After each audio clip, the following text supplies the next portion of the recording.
Hi everyone. So I'm Hannah from Hannah Marie Coaching, and I'm here on the Heart Centre Visionaries platform.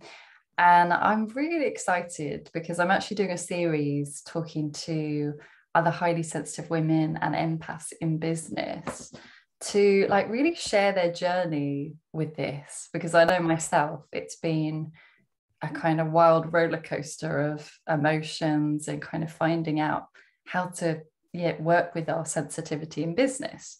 So I thought, who better than to talk with other women that are on that journey too. So today I've got the lovely Rachel Norrington. Just a little intro. So Rachel mentors women and really helps them transition from flexible work into going into new HR roles. So and she is very spiritual on this journey, with lots of beautiful gifts. And so, yeah, she's here to chat to you today. So how are you, Rachel? I'm good, thank you. Excited. Thank you for having me today. Really looking Oh, forward to our chat. Yeah. good. Yeah, it's good to have you. I was so grateful when you said yes, because I thought, we've been on this journey together, and I feel like you have a lot of wisdom to share with people. So just to kind of start off, I guess, is this is what I normally ask people. It's how I know it's not normally one moment, but how did you find out that you were highly sensitive? I think that I've known it all my life in terms of, those comments that you'd get from people. Oh, why are you crying again? Oh, stop being so sensitive. Those types of comment from friends and family. And also I used to find it really difficult to be around huge groups of people, being in a crowd or walking into a room of people, and people be like, I don't know, think they're joking, but I'd actually be really sensitive to the comment and get upset, and then people be like, I'm only joking, what's wrong? But I think actually in the last kind of 12 to 18 months I've become more aware of what it means, and to be sensitive, and actually it's normal, there's nothing wrong with me, it's just me, who I am. And being on my spiritual pathway has helped me then to understand how to kind of work with, to support me through that as well. So yeah. Beautiful. I love that you said about the big crowd thing, because I think as well, if we are sensitive to energies, you can kind of, you used to pick up energies from other people and didn't really know what was even happening, and then feeling really overwhelmed, and it's oh, that's not even mine, how interesting. And I love that you say you were accepting it and using it, accepting it, embracing it, because that's so important. Yeah, well, and it can be exhausting as well. So now I understand it more. I can be like, right, okay, well, I can go and do that, but then I need this amount of time to kind of work through on my own afterwards. So I've always, when I was, growing up, always kind of, coming from school and then just be one for just shutting myself away. And I think I was actually just kind of getting rid of all the energies from the day. I was always a bit more of a loner, if you like, in terms of I'd like to be insociable, but I also liked my me time. Well, that's so important, having that downtime. I always find it so interesting how what we did as a kid is often what part of our nature, right? Even though we might not have acknowledged it back then. Because I literally used to love, those Sylvanian families, those little animals. Yeah. I used to have a whole room, and I used to just go in there for an hour, hours, and be in my little world, like you say, to kind of just come back to myself. So what, because I know you said it's exhausting, and I know it can be, and I think many of us have struggled with that. What do you think, what do you think the biggest challenges have been around knowing you're sensitive and then having a business? Because there's a lot to manage, right? Yeah, there is. And I think actually it's more about not being afraid to be who I am. and kind of standing in that power and being me, and actually not listening to everyone else in terms of, everybody has a view, don't know what you should be doing. And I think, when I started my business, that's what I did. I went out doing all the shoulds. Oh, you should be doing this, you should, and actually I found that really exhausting. By the end of it, I'd kind of, that first year of business, I'd pretty much gone into a burnout again, because I was doing all the shoulds, and actually it wasn't really working for me. I was just very tired. So I reviewed what I was doing, and well, actually what feels good for me, what feels right for me. So starting to listen more to my own intuition and my heart, and getting out of my head. And I think that's really helped me, because what I found then is, by going back and listening to my intuition, and where is my heart saying yes or no, and does that excite me or not, I found a better way of managing my business and growing my business that's, I guess, more in alignment with me.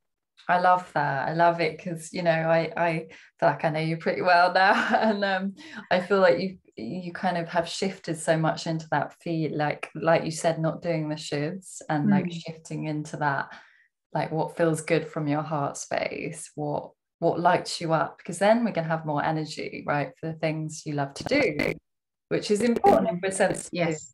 So I love that you're doing that. And what do you think has helped you navigate that, like leaning more into your intuition? What's helped you kind of learn to trust it?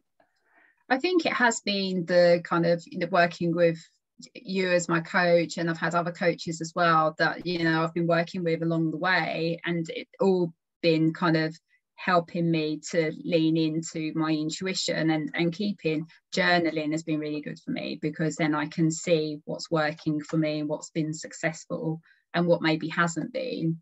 And I think once you start leaning into more into the things, you know what lights you up, and actually then you can feel the energy, and then you just gain more momentum. And I think one of the things you've helped me with was like the creativity side of it, and learning to kind of have the play dates in terms of actually going to have some fun time, have that downtime, because that's important.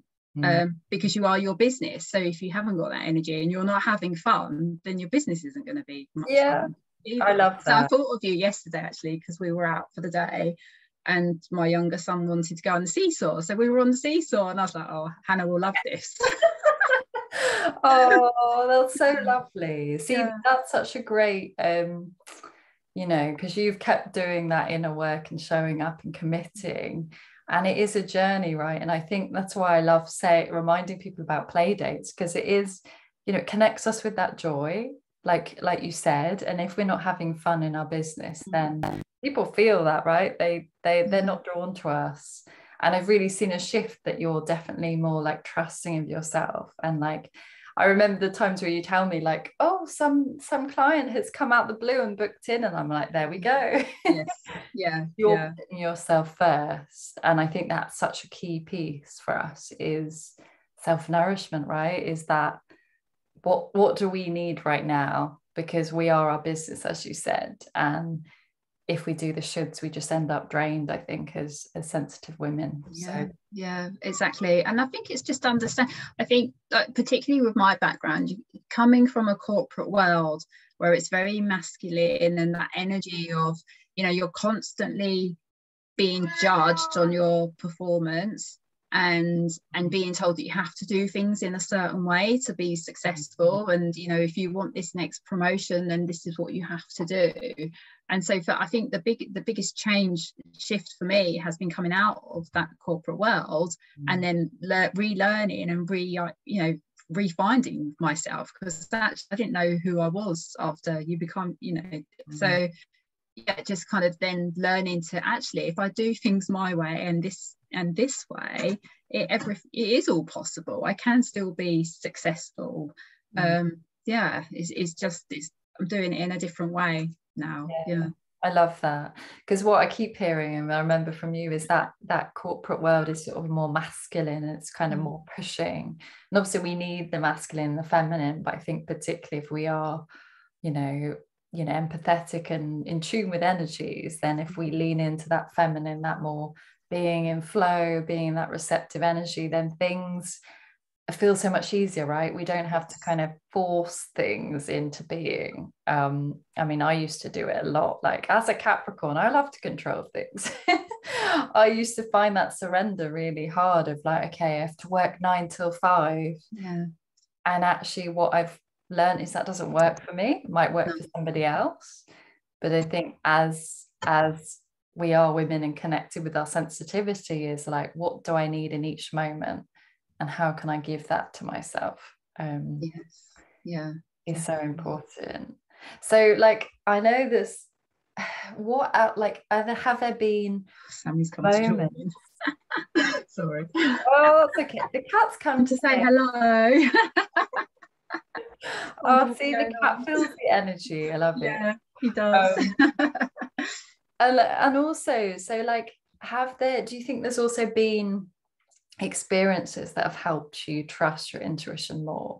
Because I know this is such a journey that I've gone on with people, is they don't trust themselves and their intuition.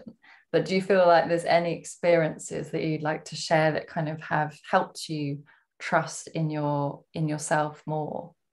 Yeah, I think that the thing for me, the trusting in myself more, has been the starting business and having a background in HR. The natural thing for me to do was to become a HR consultant.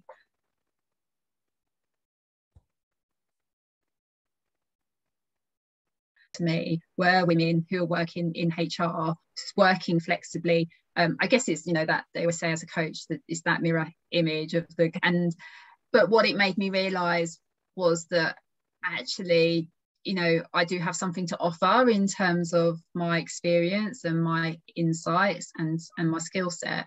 And so I decided to retrain and do my diploma for, you know, in transformational coaching.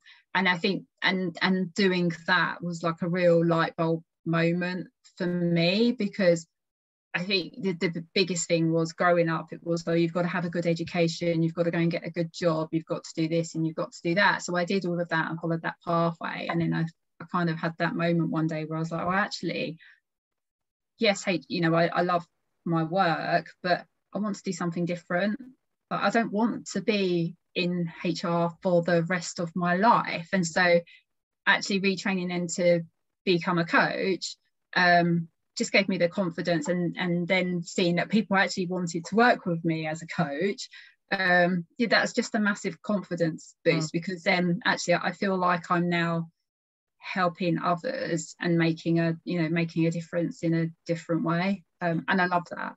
Yeah, absolutely. That's so important as well. Is like, it's what I'm hearing is your heart was in that, and that diploma kind of, it gave you that confidence. And I remember at the beginning, like when we started working together, you were saying about, I said I could see this image of you, you know, like the cocoon and this kind of caterpillar kind of transitioning out of its cocoon and growing into a butterfly. And I really into that image.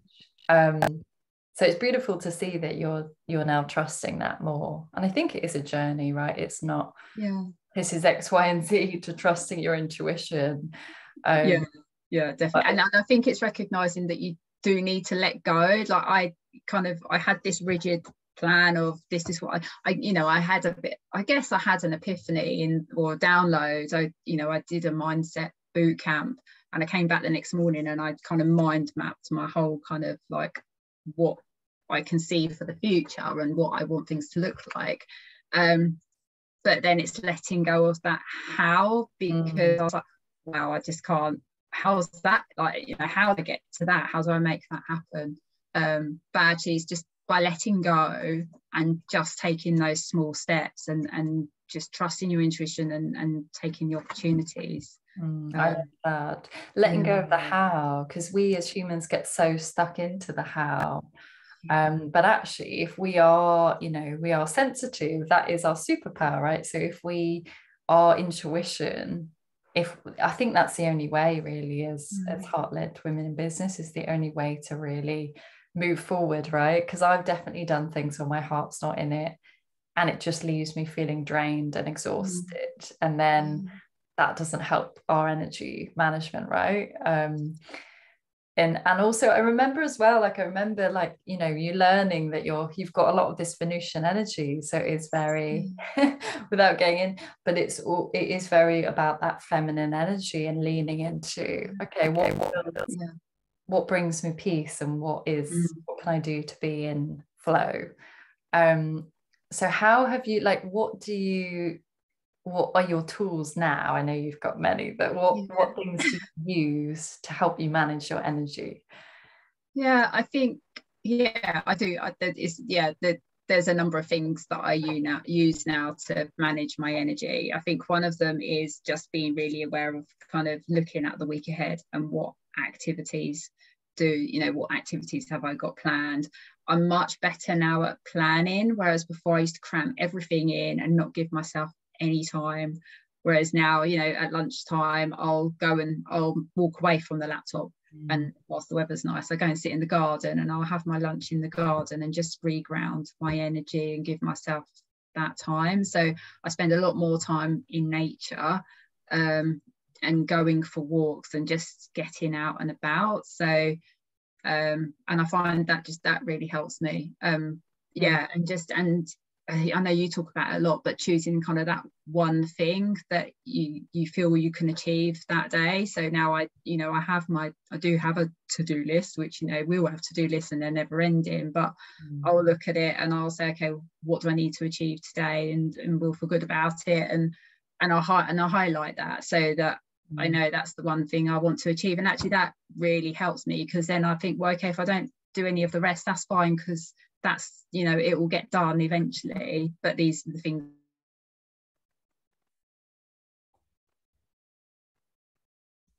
forward. And yeah, like you say, it's putting fun back in to life as well, and just allowing yourself to be creative. It isn't all about working 24/7, which was the mindset I had before I started my business. It was, oh, you've got to work really hard and long hours to be successful. All that does is create anxiety, makes you tired, and actually you're not serving yourself, and you're not serving the people around you. Absolutely. So as a mum with 4 children, that's really important. Right? Yeah, to be present. I think there's loads of things to pick up on there of what you shared, but I think the space, giving yourself space, like you said, is so important for us empathetic women, because if we are highly sensitive, what I found is we take longer to process things, things to actually drop in. Like, so many times I've had ideas, but it hasn't quite fully formed unless I've actually given it space. Yes. And then I've gone on like a walk or sat in the garden and been like, oh, okay, that's the last piece of that idea that I need to put out there. So I think it's really important, that space for us. And like you say, so we almost don't get into that hustle. We don't. Yes. I think for somebody that is not sensitive, maybe they can work 9 to 5, but for everyone I know, it doesn't work for us. And, managing our energy comes first, right? Because we're just going to burn out. And I've done it before. It's almost like when we don't listen to what our body needs, we're showing we don't trust ourselves, right? Because our body will always tell us what we need. Exactly that. And that I always thought, like the whole thing around ideas, and for me everything takes time, or it feels like it takes a long time to get to where I want to get to, and there's that whole thing around the imposter syndrome of comparing yourself to others and looking at you and think, oh, okay, well, why are they doing that so quickly? And it looks as though they're going boom boom, and it's done and they've made the change they want to make. And actually I've just learned now that it's just my way. That's not me being slow. I just need that time to adjust and transition and be careful and make sure that I'm making the right decisions for myself, and things evolve over time, and actually it's right to give things the time to evolve. Absolutely. I think that's so important. Like what you said is finding your rhythm, finding your kind of way of being and working, because what so and so is doing over there is not going to work for you. And particularly for empathetic, for us women, we have to tune in and trust that And I think the more we trust it, the stronger our intuition gets. So that is so important. And yeah, I love how you're, you know, growing and sharing, and obviously that wisdom is going to come through your business and with the women that you work with. So how, like, now, with you're trusting your intuition more and those strengths that your sensitivity brings you, how do you think, how does your sensitivity kind of, how do you use it in your business, or how do you use it with your clients? Yeah, I think it's into how I use it in my business. I think in terms of how I work, I don't I shut the noise out now, so that, you know, when people, I guess, like social media, for example, if you know, when you're running your business, you need to be out there X times a day posting, and I'm like, but for me it doesn't work like that, because I need the inspiration. So I need to give myself time out to go and get inspired, and then to be able to write those posts. So I kind of, like you say, I follow my own rhythm. It's nice to have the advice and the tips and understand it all, but then I'll adopt that to suit me. I think in terms of how I work with clients, it's the empathy and the understanding. But, you know, there's never any judgment in terms of, because that person is being them and they're doing what they can in terms of their life. So I'm there as that sounding board. How often, I always think it's a treat if you have a coach. It is, you know, not many people give themselves the luxury of that time to sit down with a coach and talk through what's going on in their head, and feel like they're not being, you know, it's in that trusted space, because, you know, friends and family have always got you know, something to add in terms of their ideas and what they think is right for you as a friend, but actually, and they mean well, but that then distracts you from listening to your intuition. So I think how I work with, you know, my clients is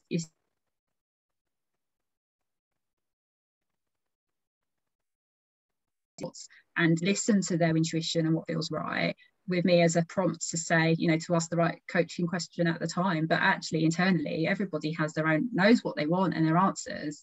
They just need that space to be able to listen and hear that small voice, because very often on a daily basis we're leading by fear, aren't we? So wow, that's so beautiful. I think, like you said, having that space where you come from empathy, because I think if we are sensitive, and I know I keep using that word, but if we are sensitive, it means we're able to kind of hold that quiet space for people and actually, you know, allow them to find their own truth and their own answers, because it's not about us disempowering other people.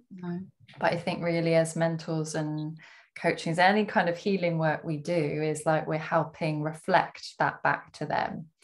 So it's really beautiful you shared that, that you guide them in that way, which is so important. And I think as our empathy and our compassion can lead the way as empathetic women, and we're going to draw the other women to us that are on that wavelength. We're like magnets for each other, I think.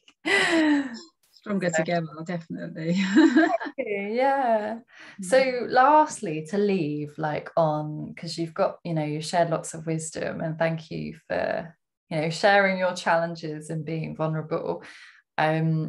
If, you know, women that are watching this, because I've created this to hopefully, you know, empower women on this journey, that actually their sensitivity is a gift, and it can lead the way in your life and business. So if women are kind of on the beginning of this journey and feeling really overwhelmed, you know, I know I used to, what are your words of wisdom? What would you say to them? Like, I would say, give yourself a break, be kind to yourself. Like, that's the first step, really kind of show compassion for yourself, because I think we're so hard on ourselves and we just wouldn't do that to anybody else. So definitely kind of be more compassionate and breathe. You know, when you're feeling overwhelmed, just take a step back and just take 5 minutes to just breathe through what you're feeling, and it will just make you feel more grounded. And and then I think, find someone that you can talk to help you through this journey. You know, not necessarily a coach if that's not the route that you want to go down, but even just having someone who you trust, who hears you, so that you can talk about whatever it is that you're feeling. I think, you know, there would be my 3 tips. That's beautiful. I love that. Yeah, being heard, being seen and heard is so important. I love that. And being kind, like you said, so important for us, because we don't know it all, right? But if we know we're highly sensitive, like from the book I've talked about, is I think it's only about 10% or 15% of the population. So again, it's a trait we're born with, but it's just knowing how to work with that so we can see it as a strength instead of like a curse, which I know is challenging. So exactly, it's unique, isn't it? And we're special because we've got that gift of being sensitive, and you know, so therefore, you know, we should be proud of that, not hide it. Absolutely. And the more we stand in it and express it, the more we give others permission to do that. So thank you for sharing all your beautiful wisdom, and I will leave all your links so that people can connect with you as well. You're welcome. Thank you. And to everyone, you know, do connect or do share your comments, ask any questions you have. We'd love to hear from you and hear what resonates. So thank you, Rachel. It's been a joy, and speak to you soon. Thank you.